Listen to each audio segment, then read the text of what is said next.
2024-25ನೇ ಸಾಲಿನ ಎರಡನೇ ಸಂಕಲನಾತ್ಮಕ ಮೌಲ್ಯಮಾಪನ 8ನೇ ತರಗತಿ ವಿಜ್ಞಾನ ವಿಷಯ ಪ್ರಶ್ನೆ ಪತ್ರಿಕೆ. ಮೊದಲನೇದಾಗಿ ಭೌತಶಾಸ್ತ್ರ. ಒಂದು ಏಕಮಾನ ವಿಸ್ತೀರ್ಣದ ಮೇಲೆ ಪ್ರಯೋಗವಾದ ಬಲವನ್ನು ಒತ್ತಡ ಎಂದು ಕರೆಯುತ್ತೇವೆ. ಫುಟ್ಬಾಲ್ ಆಟಗಾರರು ಮುಳ್ಳುಗಳಿರುವ ಬೂಟುಗಳನ್ನು ಧರಿಸುತ್ತಾರೆ ಏಕೆಂದರೆ ಘರ್ಷಣೆ ಹೆಚ್ಚಾಗುತ್ತದೆ ಮತ್ತು ನೆಲದ ಮೇಲೆ ಉತ್ತಮ ಹಿಡಿತ ಸಿಗುತ್ತದೆ. ಪ್ರಶ್ನೆ 3. ಪತನ ಕೋನವು ಪ್ರತಿಫಲನ ಕೋನಕ್ಕೆ ಸಮವಾಗಿರುತ್ತದೆ. ಇನ್ನು ಸೆಕ್ಷನ್ 2. ಗದ್ದಲ ಮತ್ತು ಸಂಗೀತಕ್ಕಿರುವ ವ್ಯತ್ಯಾಸ. ಸೆಳೆತ ಎಂದರೇನು? ಸ್ಥಾಯಿ ವಿದ್ಯುತ್ ಬಲ ಎಂದರೇನು? ಇವುಗಳ ಉತ್ತರ ಕೆಳಗಡೆ ಕೊಟ್ಟಿದ್ದಾರೆ. ಜಾರು ಘರ್ಷಣೆಯು ಸ್ಥಾಯಿ ಘರ್ಷಣೆಗಿಂತ ಕಡಿಮೆ. ವಿವರಿಸಿ. ಬೆಳಕಿನ ಪ್ರತಿಫಲನದ ನಿಯಮ. ಇದು ಭೌತಶಾಸ್ತ್ರ.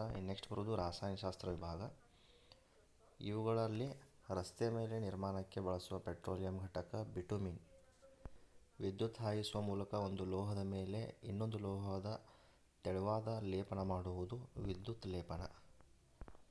ಇನ್ನು 1 ಅಂಕದ ಪ್ರಶ್ನೆ. ದಹನ ಕ್ರಿಯೆ ಎಂದರೇನು? ಜೋರಾಗಿ ಮಳೆ ಬರುವಾಗ ಎಲೆಕ್ಟ್ರಿಷಿಯನ್ ಹೊರಭಾಗದಲ್ಲಿ ವಿದ್ಯುತ್ ರಿಪೇರಿ ಮಾಡುವುದು ಸೂಕ್ತವಲ್ಲ ಏಕೆ? ಪಳೆಯುಳಿಕೆ ಇಂಧನಗಳು ಏಕೆ ಬರಿದಾಗುವ ನೈಸರ್ಗಿಕ ಸಂಪನ್ಮೂಲ ಎಂದು ಕರೆಯುತ್ತಾರೆ? ಇನ್ನು ಜೀವಶಾಸ್ತ್ರ. ಒಂದು ಸ್ಥಳದಲ್ಲಿ ಒಂದೇ ರೀತಿಯ ಸಸ್ಯಗಳನ್ನು ದೊಡ್ಡ ಪ್ರಮಾಣದಲ್ಲಿ ಬೆಳೆಯುವುದನ್ನು ನಾವು ಕೃಷಿ ಅಂತ ಕರಿತೇವೆ ಅಥವಾ ಬೆಳೆ. ಮೆದೋಜೀರಕ ಗ್ರಂಥಿ ಸ್ರವಿಸುವ ಹಾರ್ಮೋನ್ ಇನ್ಸುಲಿನ್. ಲಿಂಗಾಣುಗಳು ಸಂಯೋಗ ಹೊಂದುವ ಪ್ರಕ್ರಿಯೆಯನ್ನು ನಾವು ನಿಷೇಚನ ಅಂತ ಕರಿತೀವಿ. ಇನ್ನು ಕೆಲವೊಂದಿಷ್ಟು ಪ್ರಶ್ನೆಗಳು ಅದಾವೆ ಇಲ್ಲಿ. ಇನ್ನು ಮಾದರಿ ಉತ್ತರಗಳು ಪಾರ್ಟ್ ಎ. ಭೌತಶಾಸ್ತ್ರದ ಉತ್ತರಗಳು ಇಲ್ಲಿವೆ. ಪ್ರತಿಫಲನದ ನಿಯಮ. ಇನ್ನು ರಾಸಾಯನಶಾಸ್ತ್ರದ ಉತ್ತರಗಳು, ಮಾದರಿ ಉತ್ತರಗಳು. ಮೇಣದ ಬತ್ತಿ ಚಿತ್ರ ತೆಗೆದು ಭಾಗಗಳನ್ನು ಗುರುತಿಸಿ. ಇನ್ನು ಪಾರ್ಟ್ ಸಿ ನೋಡ್ರಿ, ಜೀವಶಾಸ್ತ್ರ. ರಸಗೊಬ್ಬರ ಮತ್ತು ಸಾವಯವ ಗೊಬ್ಬರ ನಡುವಿನ ವ್ಯತ್ಯಾಸ. ರಸಗೊಬ್ಬರ ಮಾನವ ನಿರ್ಮಿತ, ಸಾವಯವ ಗೊಬ್ಬರ ನೈಸರ್ಗಿಕ ಪದಾರ್ಥ. ರಸಗೊಬ್ಬರಗಳನ್ನು ಕಾರ್ಖಾನೆಗಳಲ್ಲಿ ಉತ್ಪಾದಿಸಲಾಗುತ್ತದೆ. ಸಾವಯವ ಗೊಬ್ಬರವನ್ನು ಬಯಲು ಪ್ರದೇಶಗಳಲ್ಲಿ ಉತ್ಪಾದಿಸುತ್ತಾರೆ.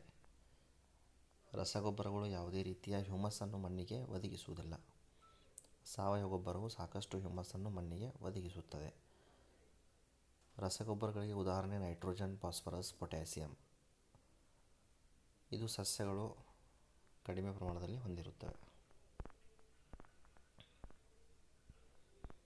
ಇನ್ನು ಹೆಣ್ಣು ಸಂತಾನೋತ್ಪತ್ತಿ ವ್ಯೂಹದ ಭಾಗಗಳು.